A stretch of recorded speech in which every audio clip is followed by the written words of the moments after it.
Hi, Ed Suzeski here, author of Flee, Be Silent, Pray, Ancient Prayers for Anxious Christians. I'm trying out the YouTube live streaming here, so if I mess this up, I apologize. Hey, I wanted to share 4 reasons why Democrats will never ban Christianity in America. And I know that you're going to hear a lot of stuff this week from Republican speakers at the Republican National Convention saying that, that Joe Biden is going to somehow ban Christianity. There's some kind of hidden liberal agenda.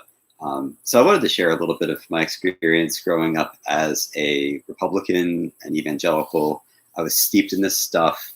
At my church, we even played the video on Sunday morning for Ray Bolt's Pledge Allegiance to the Lamb. Look it up sometimes. It's kind of creepy and scary. He sings it in the Colosseum in Rome, where Christians were fed to animals. And then the video, spoiler alert, by the way, the video ends with a father being led to his death in a futuristic prison because the Bible's been outlawed. He's going to be electrocuted or something. He's going to be killed in a futuristic, scary way. So that's the environment that a lot of evangelicals grew up in, and some are still there. Some are still thinking about that Christianity is going to be outlawed in America, in some way. So I wanted to give 4 reasons why that's not going to happen. So the first is that a lot of this fear is based on kind of atheist groups that are combative. And I think that, there are some that are misguided. There's the Freedom from Religion Foundation.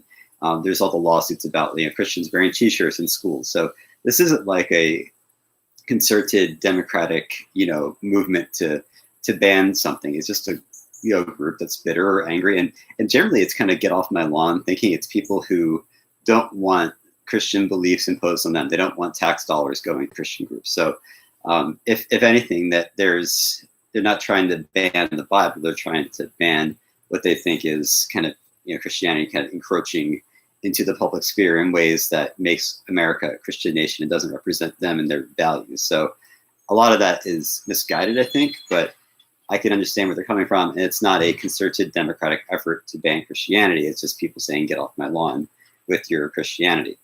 So there's that reason right there.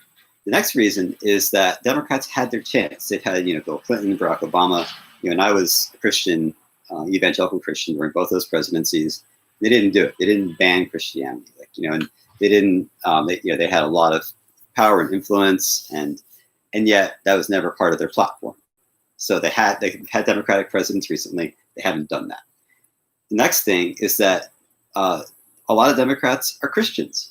And so that's something else that folks need to deal with. They go to church, unlike Trump, who just, uses tear gas to do a photo op with the Bible, and who meets with Christians and holds up his, family Bible and gets James Dobson to call him a baby Christian. Like he's, the Christians who are in the Democratic Party have no interest in banning Christianity because they are Christians. So that's, a really good, so we need to think about, they may not be Christians like a lot of conservative evangelical Christians, but they are still Christians and they want to practice and read the Bible.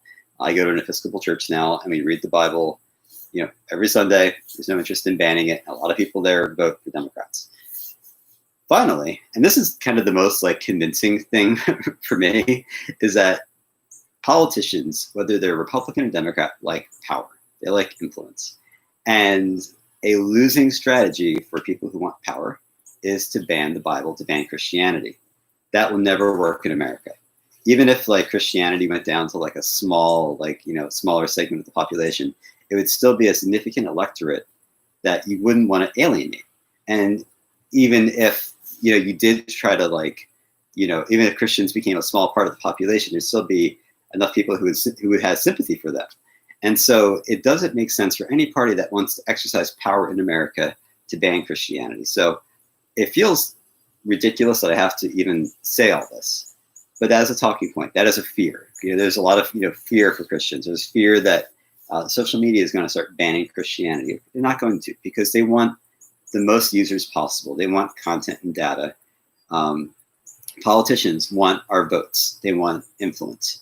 They're not going to alienate people by, there are different, hotspot culture war issues that we can talk about that you may not like what Democrats are doing, but there is no interest in overall a blanket ban on Christianity on the Bible is not going to happen.